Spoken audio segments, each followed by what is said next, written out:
اور تخلیق کے جو مراحل ہیں وہ یہی ہے جس کے ذریعے ہم نے انسان کو پیدا کیا ہے۔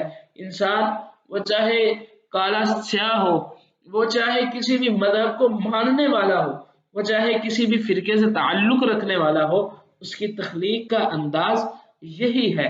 اس کو اللہ رب العزت نے اسی انداز سے پیدا کیا ہے، اور اسلام کا یہی نظریہ تخلیق مساوات ہے، یعنی انسان ہونے کی حیثیت سے اسلام نے فرق نہیں کیا، سب کے سب انسان ہونے کی حیثیت سے برابر ہیں۔ اسی طرح اللہ رب العزت نے پھر انسان کو پیدا کرنے کے بعد بے مقصد نہیں چھوڑا۔ اب انسان کی عظمت اس چیز میں ہے کہ جب اس کو عقل دی گئی ہے، شعور دیا گیا ہے، اس کو فہم عطا کیا گیا ہے، تو پھر اس کا کوئی نہ کوئی مقصد ہونا چاہیے۔ جو عقل مند لوگ ہوتے ہیں، جو شعور والے لوگ ہوتے ہیں، وہ اپنے مقاصد کو متعین کرتے ہیں۔ یہ دنیا کی زندگی کی ایک مثال ہے کہ جو عقل مند لوگ ہیں وہ اپنی زندگی کے مقاصد کو مقرر کرتے ہیں۔ تو اللہ رب العزت نے تمام مخلوقات میں سے جب انسان کو عقل، شعور اور فہم عطا کیا ہے، تو پھر اللہ رب العزت نے اس کو مقصد بھی خود ہی بتلا دیا۔ اللہ رب العزت فرماتے ہیں اعوذ باللہ من الشیطان الرجیم وما خلقت الجن والانس الا ليعبدون، اور نہیں میں نے پیدا کیا جنوں کو اور انسانوں کو الا لیعبدون، سوائے اس کام کے کہ وہ عبادت کریں، میری بندگی بجا لائیں۔ ان کا مقصد یہی ہے، دنیا میں بھیجنے کی غرض و غایت یہ ہے کہ وہ اب دنیا کی زندگی میں اپنے رب سے آشنا ہو، رب کی بندگی کرنے والے ہوں، رب کے احکامات کو سمجھنے والے ہوں، رب کے احکامات کو ماننے والے ہوں۔ دین اسلام میں انسان کی عظمت اور فضیلت کچھ اس انداز سے بیان کی گئی ہے کہ انسان کو تمام مخلوقات سے افضل قرار دیا گیا ہے۔ انسان کو اللہ رب العزت نے فوقیت دی ہے۔ اللہ رب العزت فرماتے ہیں اعوذ باللہ من الشیطان الرجیم وَلَقَدْ كَرَّمْنَا بَنِي آدَمَ وَحَمَلْنَاهُمْ فِي الْبَرِّ وَالْبَحْرِ وَرَزَقْنَاهُمْ مِنَ الطَّيِّبَاتِ وَفَضَّلْنَاهُمْ عَلَى كَثِيرٍ مِّمَّنْ خَلَقْنَا تَفْضِيلًا۔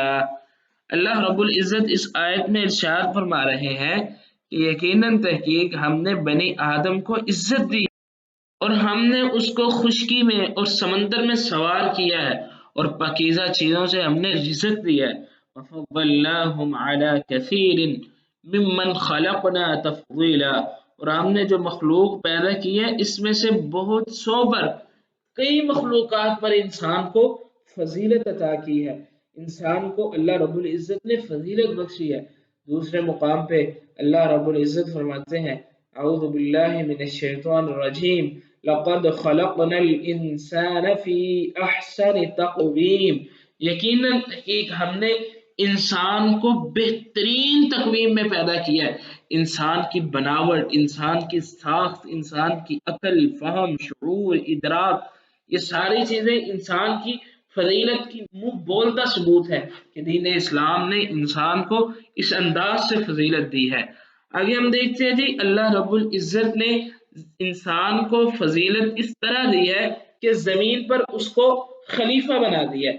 اللہ رب العزت نے انسان کو خلیفہ بنا کے بھیجا ہے۔ اللہ رب العزت فرماتے ہیں اعوذ باللہ من الشیطان الرجیم وَإِذْ قَالَ رَبُّكَ لِلْمَلَائِكَةِ إِنِّي جَاعِلٌ فِي الْأَرْضِ خَلِيفَةً، اور جب کہا تیرے رب نے فرشتوں سے بے شک میں زمین میں ایک خلیفہ اور نائب بنانے والا۔ اب علماء نے خلیفہ کے کئی ایک معنی کیے ہیں، کئی علماء نے اس کا معنی یہ بھی کیا ہے کہ اس سے مراد یہ ہے کہ انسان اللہ رب العزت کے احکامات کو نافذ کرنے کی وجہ سے اللہ کا خلیفہ ہے۔ ایک معنی اس کا یہ بھی ہے کہ انسان نسل در نسل اللہ رب العزت نے یہ سلسلہ جاری کیا ہے، یعنی آدم علیہ السلام کے بعد ان کی اولاد آگے، ان کی اولاد آگے، ان کی اولاد، یہ اللہ رب العزت نے سلسلہ جاری کیا ہے۔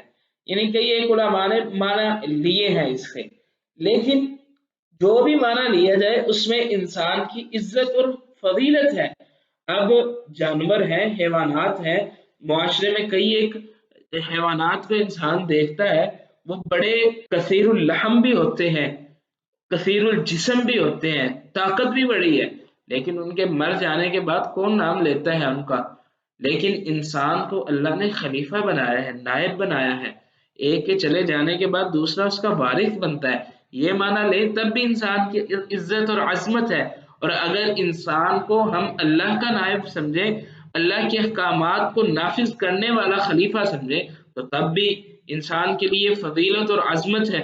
اسی طرح ایک اور مقام پہ اللہ رب العزت نے فرمایا وَهُوَ الَّذِي جَعَلَكُمْ خَلَائِفَ فِي الْأَرْضِ، اللہ تو وہ ذات ہے جس نے تم کو زمین میں خلیفہ بنایا ہے۔ اسی طرح اللہ رب العزت نے انسان کی عظمت اور فضیلت کچھ یوں اجاگر کی ہے کہ زمین کی تمام نعمتیں اللہ نے انسان کے لیے پیدا کی ہیں۔ اللہ تعالیٰ نے کائنات کی تمام اشیاء کو انسان کے نفع اور فائدے کے لیے پیدا کیا ہے۔ اللہ رب العزت فرماتے ہیں اعوذ باللہ من الشیطان الرجیم والذی خلق لکم ما فی الارض جمیعا، اللہ وہ ذات ہے جس نے تمہارے لیے زمین میں جو کچھ بھی ہے وہ پیدا کیا ہے۔ دوسرے مقام پہ اللہ فرماتے ہیں سبحان الذی سخر لنا هذا وما كنا له مقرنین، یہ سفر کی دعا میں بھی یہ جملہ آتا ہے اور یہ اسی دعا کا ایک حصہ ہے۔ اللہ رب العزت نے یہ دعا بھی سکھلائی کہ اللہ ہی وہ پاک ذات ہے جس نے یہ دنیا کی چیزوں کو ہمارے لیے مسخر کر دیا ہے۔ اسی طرح اللہ رب العزت نے انسان کے لیے دنیا کی جو تمام نعمتیں ہیں جس میں انسان کا فائدہ ہے اللہ نے حلال کی ہیں اور انسان کو عطا کی ہیں، یہ بھی انسان کی عظمت اور عزت ہے جو دین اسلام نے انسان کو عطا کی ہے۔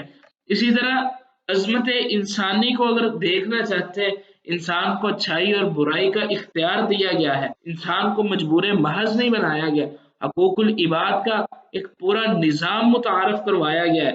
اسی طرح دیگر کئی ایک عظمتیں ہیں، جو تفصیل کا طالب ہے اس کو چاہیے کہ وہ قرآن مجید کا، حدیث کا خصوصی گہرائی کے ساتھ اور ایک فکر کے ساتھ مطالعہ کرے، اس کے سامنے کئی ایک نئی چیزیں آشکار ہوں گی۔ آج کے سبق کا ہم خلاصہ دیکھ لیتے ہیں۔ آج کے سبق میں ہم نے اسلام کا نظریہ عظمت انسانی جو ہے اس کو سمجھنے کی کوشش کی۔ اس عنوان کے تحت ہم نے تخلیق انسان یعنی انسان کی تخلیق جو مرحلہ وار اللہ رب العزت نے ذکر کی ہے قرآن مجید میں، ہم نے اس کو سمجھنے کی کوشش کی، اس کو جاننے کی کوشش کی۔ دوسرے نمبر پر ہم نے انسان کی تخلیق کا جو مقصد ہے اس کو جاننے کی کوشش کی۔ انسان کو عبث پیدا نہیں کیا گیا، انسان کو بیکار پیدا نہیں کیا گیا، بلکہ جو اس کا مقصد ہے ہم نے وہ جاننے کی کوشش کی۔